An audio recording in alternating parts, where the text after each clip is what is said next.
Il y a un TikTok en Chine et il y a un TikTok pour le reste du monde. TikTok en Chine, c'est 40 minutes par jour pour un moins de 18 ans. Au bout de 40 minutes par jour, C'est-à-dire que l'appli se coupe. se ferme. On ne peut plus l'ouvrir. TikTok est interdit après 22 heures pour les moins de 18 ans. Et les contenus qui sont proposés aux moins de 18 ans sont des contenus triés sur le volet, filtrés pour leur vertu pédagogique par le gouvernement chinois.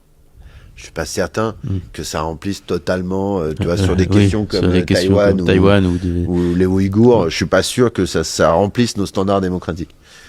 Mais ça veut dire que le gouvernement chinois a conscience que Du danger. TikTok représente un truc parce qu'il limite.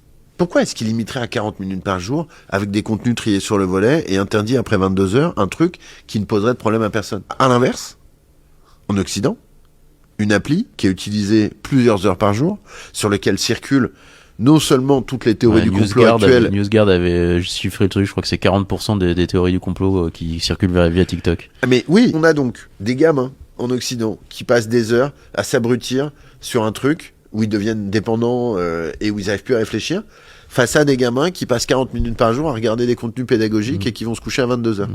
Ouais. Je pense qu'on prend un risque à imaginer que ça n'aura pas de conséquences. Il y a un TikTok